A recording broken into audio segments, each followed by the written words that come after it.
بسم اللہ الرحمن الرحیم حدثنا مسلم عن یعنی ابن ابراہیم حدثنا ہشام حدثنا یحیی عن ابی سلمۃ عن ابی سعید الخدری رضی اللہ تعالی عنہ قال النبی صلی اللہ علیہ وآلہ وسلم قال اذا رأیتم الجنازۃ فقوموا فمن تبعها فلا يقعد حتى تودع. حدثنا معاذ بن فضالة حدثنا هشام عن يحيى عن عبيد بن مقسم عن جابر بن عبد الله رضي الله عنهما قال مرت بنا جنازة فقام له النبي صلى الله عليه وآله وسلم وقمنا به فقلنا يا رسول الله إنها جنازة يهودي قال إذا رأيتم الجنازة فقوموا. وفي رواية في صحيح البخاري قال رسول الله صلى الله عليه وسلم هل هو إنسان. یہ صحیح بخاری کی باب نمبر 48 ہے، کتاب الجنائز. کتاب الجنائز باب نمبر 48. تیسری حدیث بھی اسی موضوع پر پڑھ لوں.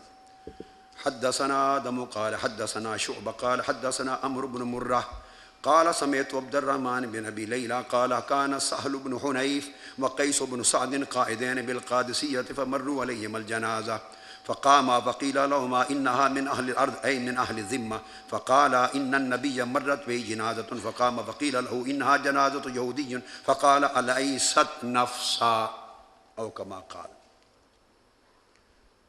آقا علیہ الصلوۃ والسلام نے اس حدیث میں 3 حدیثیں ہیں جو امام بخاری لائے ہیں. باب نمبر 48 کتاب الجنائز. باب ہے باب من تبع جنازۃ فلا یقعد حتی تودع. دوسرا باب ہے 49 باب من قام لجنازۃ یہودی. حضور علیہ الصلوۃ والسلام نے فرمایا جو شخص جنازہ دیکھے گزر رہا ہے تو تم کھڑے ہو جایا کرو اس کے احترام میں، اور اگر تم اس کے ساتھ جا رہے ہو تو جب تک وہ جنازہ رکھ نہ دیا جائے اس وقت تک قیام کرو. دوسری حدیث میں بھی یہ حضور علیہ السلام نے فرمایا یہودی کا جنازہ تھا، قیام ہوا، آپ نے فرمایا کہ جب تم کوئی جنازہ دیکھو تو قیام کرو. تیسری حدیث میں جو سہل بن حنیف اور قیس بن سعد روایت کرتے ہیں کہ قادسیہ میں وہ دونوں بیٹھے تھے، ایک جنازہ گزرا، وہ دونوں کھڑے ہو گئے. ان سے کہا گیا کہ یہ اہل الذمہ کا یعنی کسی یہودی کا جنازہ ہے. اس پر دونوں صحابہ نے بیان کیا کہ ہم نے حضور نبی اکرم صلی اللہ علیہ وآلہ وسلم کو دیکھا، آپ کے آگے سے جنازہ گزرا، آپ نے قیام فرمایا. آقا علیہ السلام سے عرض کیا گیا یا رسول اللہ یہ یہودی کا جنازہ ہے. فرمایا بے شک یہودی ہے مگر نفس انسانی ہے یا نہیں، انسان کی جان ہے. 2 مسائل اس میں سے اخذ ہوئے، ایک کا تعلق عقیدہ کے ساتھ، ایک کا تعلق آداب کے ساتھ. عقیدہ کی جو فرع ثابت ہوئی وہ یہ کہ جنازہ نفس انسانی کا ایک جنازہ ہے، میت ہے، وہ گزر رہا ہے تو اس کے لیے احترام میں قیام کا حکم دیا. یہ قیام تعظیم ثابت ہوا. جب جنازے کی تعظیم میں قیام جائز ہے تو ذکر مصطفیٰ کی تعظیم میں قیام کرنا اولا تر، افضل و اولا. ایک جنازے کی تعظیم میں قیام ہے، کہاں وہ اور کہاں ذکر رسول صلی اللہ علیہ وسلم اور ذکر ولادت رسول اور نعت رسول صلی اللہ علیہ وسلم اور صلحاء اور مشائخ اور صالحین ان کی آمد ہو تعظیماً تقریباً قیام. ہر چند کے قیام پر بہت ساری احادیث ہیں، آج دن کے درس بخاری میں گزر چکی جب آقا علیہ السلام نے فرمایا اذا اقیمت الصلاۃ فلا تقوموا حتی ترونی.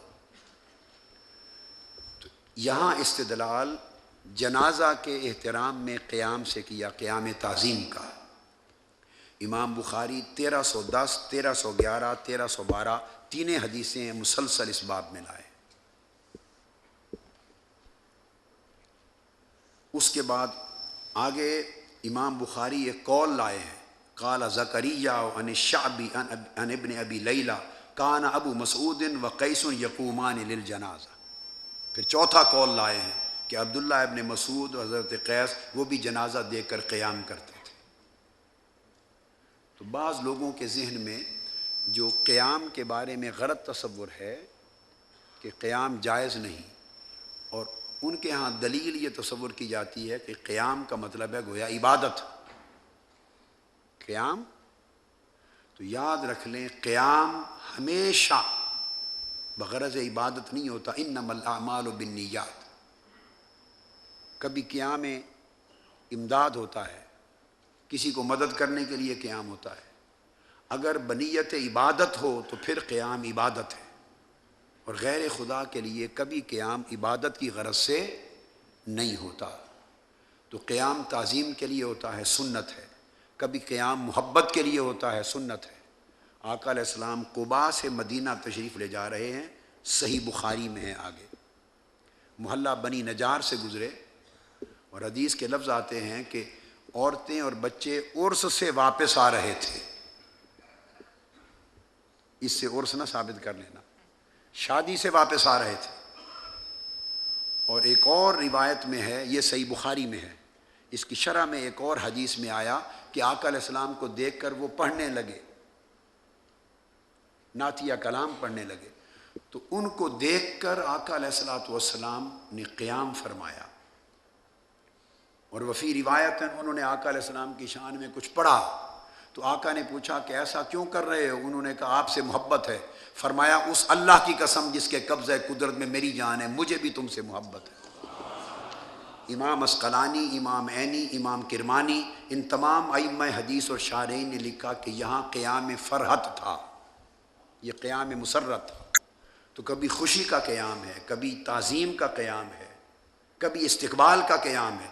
جیسے فرمایا فلا تقوموا حتی ترونی، جب مجھے گھر سے باہر نکلتا دیکھو تو قیام کیا کرو۔ تو قیام کی اقسام ہیں۔ تو اس لیے اس حدیث سے قیام تعظیم، ذکر رسول میں قیام، حضرت جعفر جب واپس حبشہ سے آئے، حدیث پاک میں ہے، تو آقا علیہ السلام تشریف فرما تھے۔ دور سے انہوں نے آقا علیہ السلام کو دیکھا، اور آقا نے ادھر دیکھا، آنکھوں سے آنکھیں چار ہوئیں، حضرت جعفر وجد میں آ کے رقص کرنے لگ گئے۔ رقص کی حدیثیں دن کو بہت ہو گئیں، بہجت النور فی رقص الوجد والسرور، یہ رسالہ عربی کا میں نے لکھا ہے، احادیث پر ہو چکی، یہ ایک الگ حدیث ہے۔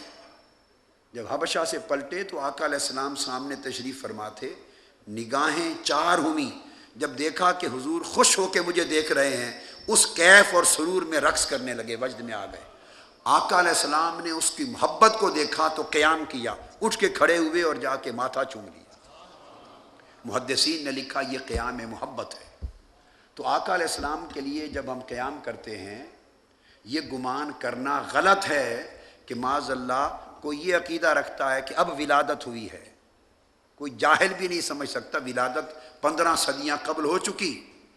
اس محفل میں ولادت نہیں ہوتی، اس محفل میں ذکر ولادت ہوتا ہے۔ لہٰذا آقا علیہ السلام کے ذکر ولادت پر جو قیام ہوتا ہے، یا وہ قیام فرحت ہے، خوشی کا، مسرت و فرحت کا قیام، یا وہ قیام تعظیم ذکر ہے صلی اللہ تعالی علیہ وآلہ وسلم، یا وہ قیام محبت ہے۔ بہر طور قیام سنت ہے۔ اس کے بعد حدیث نمبر 1314، باب نمبر 50، باب حمل الرجال الجنازہ دون النساء۔ حدثنا عبد العزیز بن عبد اللہ حدثنا اللیث عن سعید المقبری عن ابی انه سمع ابا سعید الخدری رضی اللہ تعالی عنہ ان رسول اللہ صلی اللہ علیہ وسلم قال اذا بدأت الجنازة فاحتملها الرجال على اعناقهم فإن كانت صالحة قالت قدموني وإن كانت غير صالحة قالت يا ويلها أين يذهبون بها يسمع صوتها كل شيء إلا الإنسان ولو سمعه صاعق۔ آقا علیہ السلام نے فرمایا کہ جب جنازہ اٹھایا جاتا ہے اور لوگ کندھوں پر اس کو رکھ کر چلتے ہیں، اس سے سیمائے موتا، شک لکھتے چلے جائیں، اس حدیث سے سیمائے موتا ثابت ہوا کہ مردے سنتے ہیں، مردے سنتے ہیں۔ تو آقا علیہ السلام نے فرمایا کہ جب کندھوں پر جنازہ رکھ کے چلتے ہیں، فَإِنْ كَانَتْ صَالِحَةً، اگر وہ میت نیک اور صالح شخص کی تھی، قالت قدمونی، تو وہ کہتی ہے مجھے جلدی لے کے چلو۔ اس کا مطلب ہے کہ وہ ان کی رفتار سے وہ میت مطمئن نہیں ہوئی، تو گویا اس میت کو ان کی رفتار کا بھی شعور ہے، وہ مزید تیز جانا چاہتی ہے۔ کیوں تیز جانا چاہتی ہے؟ کہ اسے معلوم ہے کہ پہنچتے ہی شام دیدار مصطفیٰ ہونے والا ہے، وہ اس لمحے میں تاخیر گوارا نہیں کرتی، میت اس لمحے میں تاخیر گوارا نہیں کرتی، تو کہتی ہے قدمونی، جلد لے کے چلو۔ اور اگر غیر صالح ہے تو گھبرا کے کہتی ہے افسوس مجھے کدھر لے جا رہے ہو؟ تو آقا علیہ السلام نے فرمایا یسمع صوتہا کل شیء الا الانسان، سوائے انسان کے ہر شے، ہر مخلوق اس کی آواز سنتی ہے۔ تو اس حدیث سے ہر میت کا بلا تمیز و بلا امتیاز اس کا پہچاننا بھی ثابت ہوا، شعور بھی ثابت ہوا، بولنا بھی ثابت ہوا، اور اس کی آواز۔ یہاں محدثین نے بحث کی کہ آیا روح بولتی ہے کہ جسم؟ شارحین حدیث نے تو یسمع صوتہا کل شیء، اس سے مراد لیتے ہیں کہ وہ روح مع الجسم زبان حال سے بولتی ہے، اور ہر جانور بھی اور ہر شے، جن ملائک پرند تک اس کی آواز سنتے ہیں، ایک انسان کو سننے سمجھنے کی اجازت اور توفیق نہیں دی گئی۔ تو یہ، اور کہنے والی روح ہوتی ہے جو اس کے بدن کے ساتھ کہتی ہے، کہنے والی روح ہوتی ہے۔ تو جب ہر میت مرنے کے بعد سنتی ہے اور ہر میت کلام کرتی ہے، اور جائز ہے اور صالح و غیر صالح ہر ایک کا کلام اور سما ثابت ہے، تو کجا ہر میت کا کلام اور سما، اور کجا تاجدار کائنات صلی اللہ علیہ وآلہ وسلم جن کے قدموں کے صدقے ہر صاحب حیات کو حیات ملی ہے۔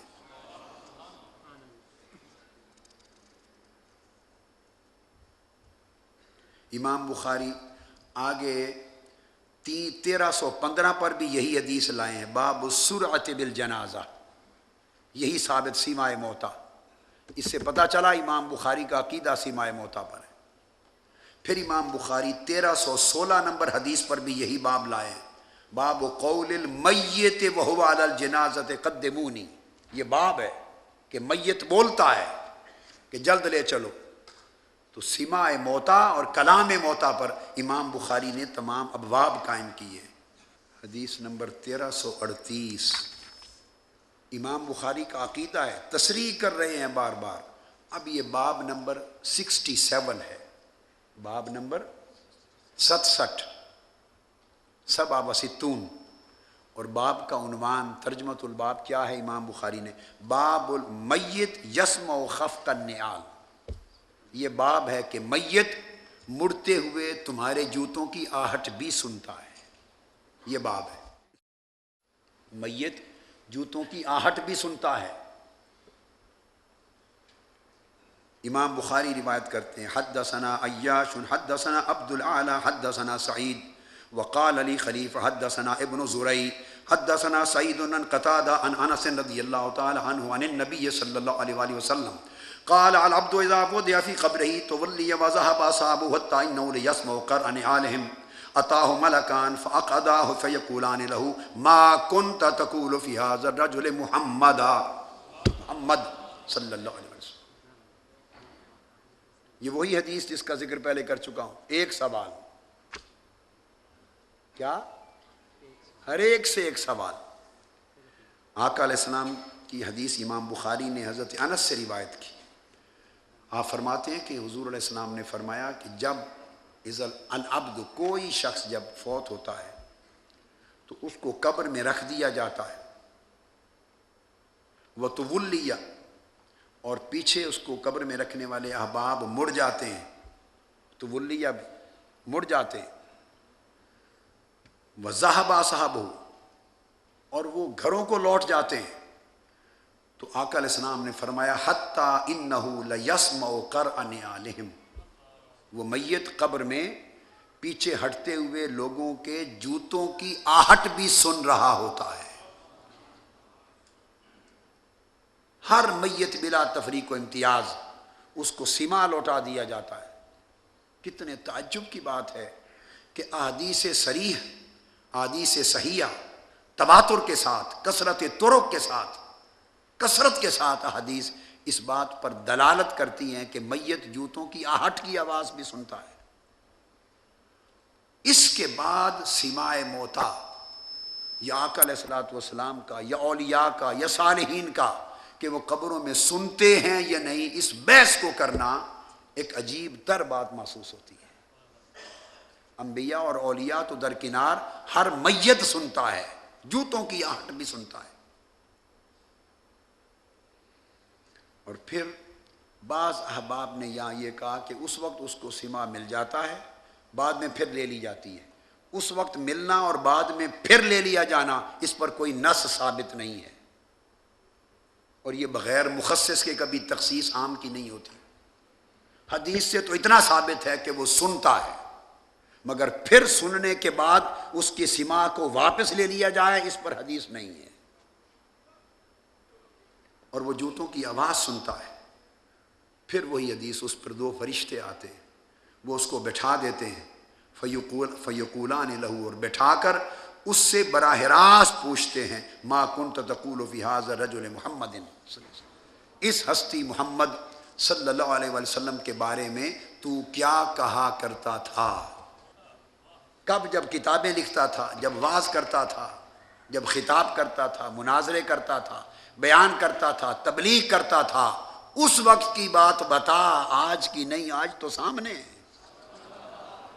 کیا کہا کرتا تھا؟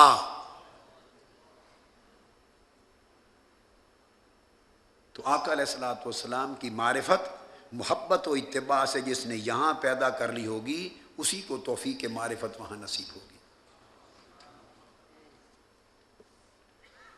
ایک ہی سوال بیان کر کے پھر امام بخاری فرماتے ہیں، حدیث حضرت انس، فیقول اشہد انہ عبد اللہ ورسولہ، میں گواہی دیتا ہوں یہ رسول پاک صلی اللہ علیہ وسلم اللہ کے برگزیدہ بندے اور رسول ہیں۔ جب آقا کو پہچان لیا، آگے روایت کیا، فیقال انظر الی مقعدک من النار ابدلک اللہ بہ مقعدا من الجنہ، عین اسی لمحے اس کو دوزخ دکھائی جاتی ہے، دوزخ دکھائی جاتی ہے ایک طرف، دوسری طرف جنت دکھائی جاتی، اور میت کو کہا جاتا ہے اس دوزخ کو دیکھ، اور کہا جاتا ہے انظر الی مقعدک من النار، دیکھ، اگر تو محبوب مکرم صلی اللہ علیہ وسلم کو نہ پہچانتا تو تیرا ٹھکانہ یہ تھا، دوزخ تھا، دیکھ لے اپنا ٹھکانہ دوزخ میں۔ دوزخ کا ٹھکانہ دکھایا جاتا ہے۔ چونکہ تو نے معرفت محمدی صلی اللہ علیہ وآلہ وسلم نصیب ہو گئی، تم نے آقا علیہ السلام کو پہچان لیا، ابدلک اللہ بہی مقعدا من الجنہ، اللہ نے اس معرفت کے سبب سے تیرے اس دوزخ کے ٹھکانے کو جنت میں بدل دیا ہے۔ تو رسول کی معرفت سے دوزخ بھی جنت میں بدل رہی ہے، مقعد نار جنت کے ساتھ بدلا جا رہا ہے۔ تو معلوم ہوا اس سے کہ جنت کا ملنا تمام اعمال پر موقوف نہیں، معرفت مصطفیٰ پر موقوف ہے۔ اعمال اس معرفت کی صلاحیت دینے میں ممد ہوں گے، اس کے تابع ہوں گے، مگر فیصلہ جنت کا حضور کی معرفت پر ہوگا۔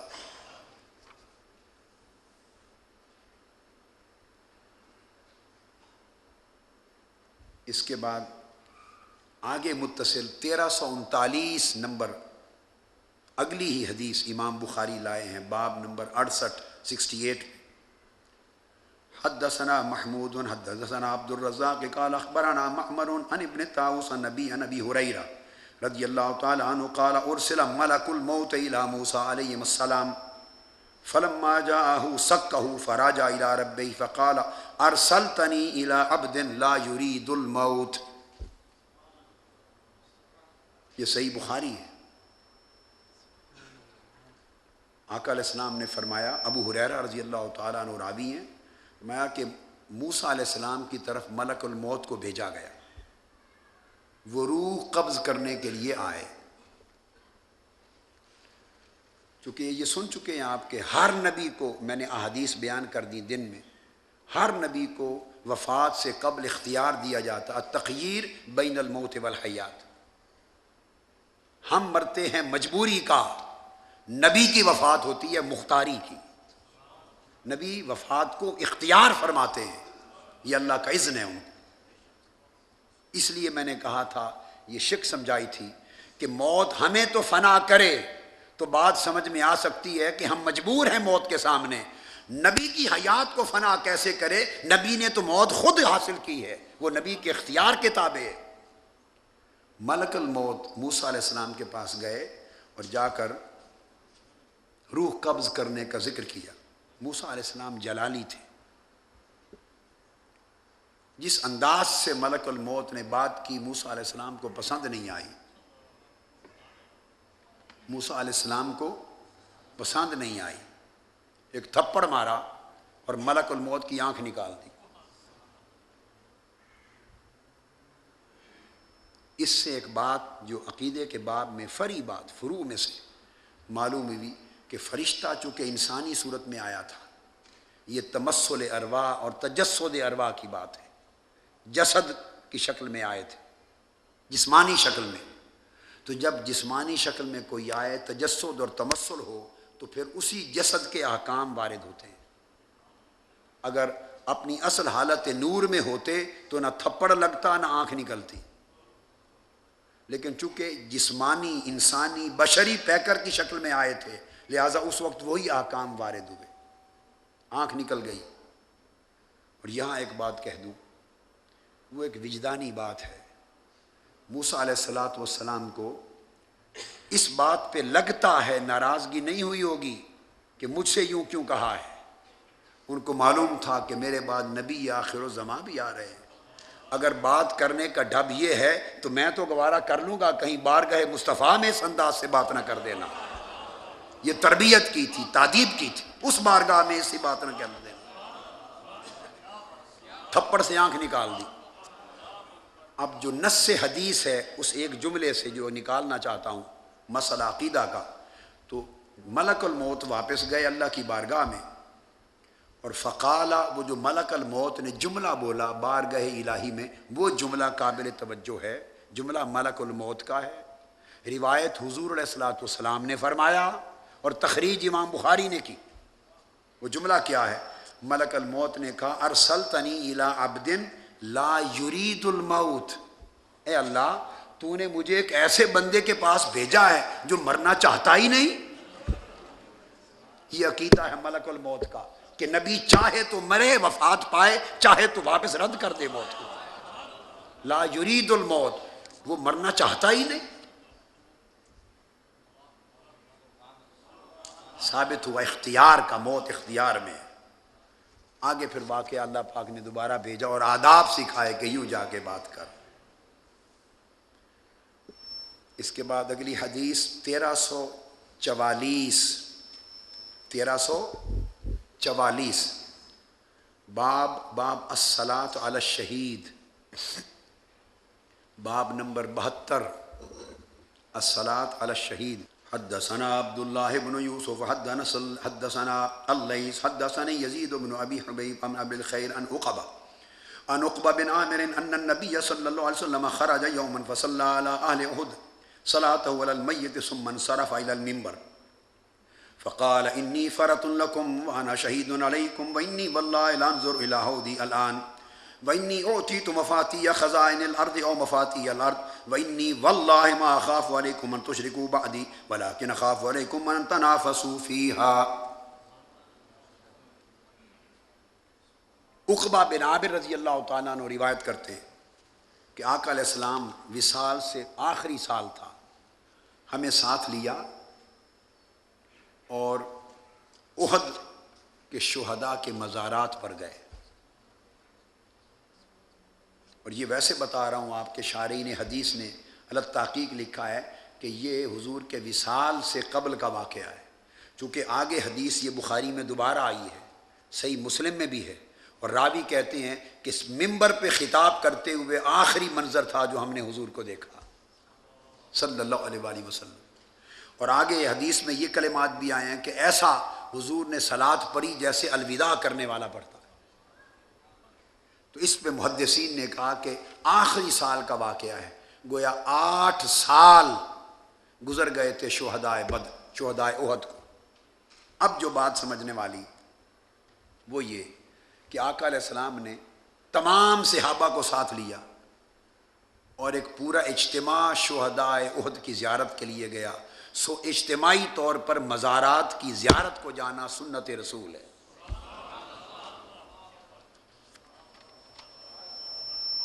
زیارت کو جانا سنت رسول ہے، اور اکیلے ایک نہیں، جب آقا علیہ السلام گئے تو جمیع صحابہ کرام، چونکہ خطاب کیا ہے، سینکڑوں صحابہ آقا کے ساتھ گئے، تو گویا سینکڑوں صحابہ کا اجتماع ہوا۔ تو مزار ولی پر، مزار شہید پر سینکڑوں کا اجتماع ہونا اور زیارت کرنا یہ بھی سنت ہے، اسی کو عرس کہتے ہیں۔ یہ آقا علیہ السلام نے عرس منایا تھا، شہدائے احد کا عرس منایا تھا، سینکڑوں صحابہ کا اجتماع ہجوم لے کے تشریف لے گئے۔ آپ کہیں گے کیسے عرس ثابت ہوا؟ سنیے، جب آپ نے نماز پڑھ لی یا دعا فرما لی، دونوں معانی آئے ہیں شارحین کے ہاں۔ ثم انصرف الی المنبر، اب آگے آتا ہے کہ پھر آقا علیہ السلام منبر کی طرف متوجہ ہوئے اور منبر پہ قیام فرما کے خطاب کیا۔ چونکہ منبر پہ کھڑے ہو کر خطاب کیا، اس سے معلوم ہوتا ہے کہ صحابہ کی تعداد کثیر تھی، 2 4 10 ہوتے تو منبر پہ قیام کر کے خطاب کی حاجت نہ تھی۔ 2 4 10 20 صحابہ ہوتے تو ممبر پہ کھڑے ہو کر خطاب کی ضرورت نہ تھی۔ جب ممبر پہ کھڑے ہو کے قیام فرمایا تو اندازہ ہوتا ہے کہ کثیر تعداد صحابہ کرام کی ہمراہ تھی، اور ان سب کو لے کے مزارات شہدائے احد پہ آئے۔ اب اگلا نکتہ، ثم انصرف الی المنبر، یہ تو قبریں تھیں شہدائے احد کی، یہ تو قبریں تھیں، وہاں منبر کہاں سے آ گیا؟ یہ تو قبریں تھیں شہدائے احد کی، منبر کہاں سے آ گیا؟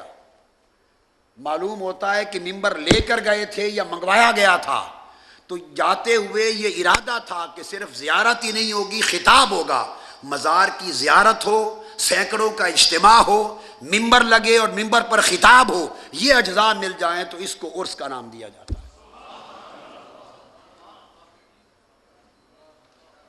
تو آقا علیہ السلام نے وصال سے قبل آداب سکھا دیے کہ جب شہید ہوں، ولی ہوں، صالحین ہوں تو اس کے بعد جا کے ان کے مزار کی زیارت کرنا، اجتماعی خطاب کرنا، ذکر و تذکیر اور اللہ اللہ کرنا، نصیحت کرنا، واعظ کرنا، یہ سب سنت رسول ہے۔ اب خطاب کیا کیا؟ خطاب میں آقا علیہ السلام نے اپنے فضائل و مناقب بیان کیے۔ آپ اس پوری حدیث کو پڑھ لیں، احکام شریعت میں سے کوئی مسئلہ بیان نہیں کیا۔ احکام شریعت میں سے اس خطاب میں جو شہدائے احد کے مزار پر کیا گیا، مزارات پر، احکام پر خطاب نہیں تھا، فضائل اور مناقب کے موضوع پر تھا، شان مصطفیٰ پر تھا۔ حضور کے خطاب کا موضوع کیا تھا؟ شان مصطفیٰ صلی اللہ علیہ وسلم۔ فرمایا انی فرۃ لکم،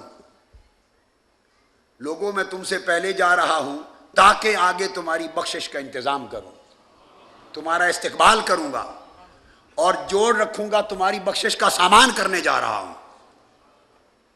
تو آقا علیہ السلام نے فرمایا انی فرۃ لکم، وفی روایت قال حیاتی خیر لکم ومماتی خیر لکم، میں تم میں تھا تب بھی تمہیں فیض دیتا رہا، اب آگے جا رہا ہوں، وفات بھی تمہارے لیے باعث فیض ہوگی، تمہیں بخشوانے کا سامان کرنے جا رہا ہوں۔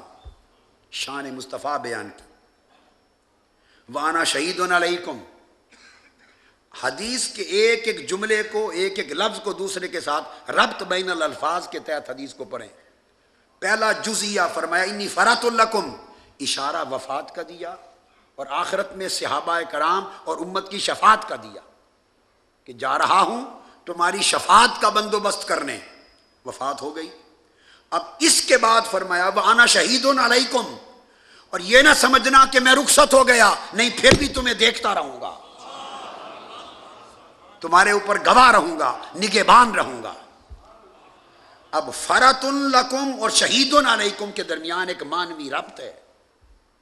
فرۃ لکم وصال کی خبر دیتا ہے کہ جا رہا ہوں آگے، اور شہید علیکم اشارہ دیتا ہے کہ کہیں یہ نہ سمجھنا کہ اب میں نہیں رہا، نہیں، میں تم پر نگہبان رہوں گا، تمہارے اعمال مجھ پر پیش ہوتے رہیں گے، تمہارے درود و سلام پیش ہوتے رہیں گے، میں تمہارے اعمال نیک و بد سے خوش اور غمزدہ ہوتا رہوں گا، اور ہر لمحہ تم سے باخبر رہوں گا۔ یہ شان مصطفیٰ بیان فرما رہے ہیں۔ وَإِنِّي وَاللَّهِ لَأَنظُرُ إِلَىٰ حَوْضِي الْآنَ۔ پھر تیسرے جملے میں خوشخبری دی کہ ایک حوض تیار ہو رہا ہے، حوض کوثر، اور میں ابھی اس حوض کوثر کو دیکھ رہا ہوں۔ اب یہ حوض کوثر قیامت کے دن ہوگا، ہے جنت کی نہر جنت میں، مگر اس کا ظہور کیا قیامت کے دن ہوگا، اور وہ حقائق غیبیہ میں سے ہے، وہ حقائق غیبیہ میں سے ہے۔ کھڑے ہیں مدینہ کی سرزمین پر، احد کے پہاڑ کے پاس، اور فرما رہے ہیں ابھی اسی لمحے میں اس حوض کوثر کو دیکھ رہا ہوں جو جنت میں ہے یا جو قیامت کے دن ظاہر ہونے والا ہے۔ گویا وہاں کھڑے ہو کر جنت بھی دیکھ رہے ہیں، اور جس دن قیامت بپا ہوگی اس دن کا منظر بھی دیکھ رہے ہیں۔ وَإِنِّي أُوتِيتُ مَفَاتِيحَ خَزَائِنِ الْأَرْضِ، اور زمین کے سب خزانوں کی ساری چابیاں مجھے عطا کر دی گئی ہیں۔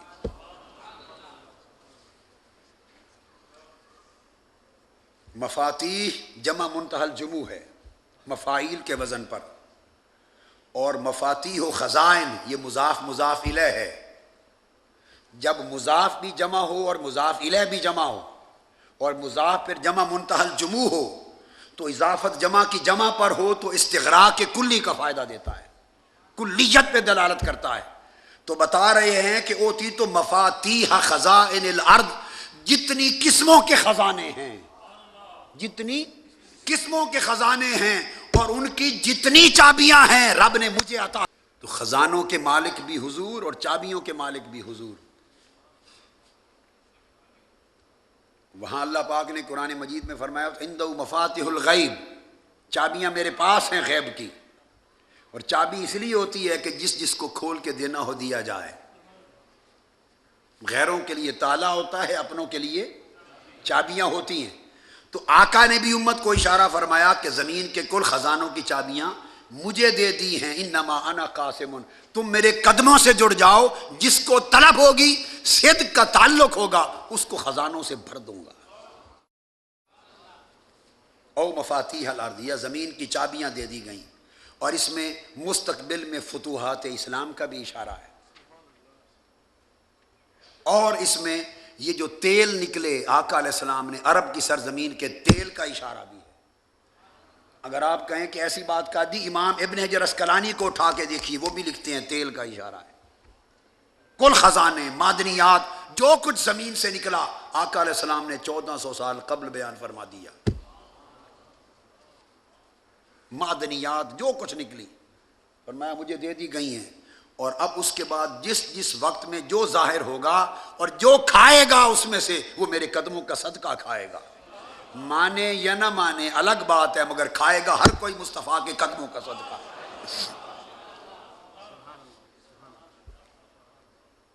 اور خطاب کا آخری حصہ یہ آقا علیہ السلام کا خطاب سنا رہا ہوں، اور آخری فرمایا وَإِنِّي وَاللَّهِ مَا أَخَافُ عَلَيْكُمْ أَن تُشْرِكُوا بَعْدِي، اور فرمایا خدا کی قسم، قسم کھائی، خدا کی قسم خطاب کیا، مجھے اس بات کا کوئی خوف نہیں ہے کہ میرے بعد تم شرک کرو گے۔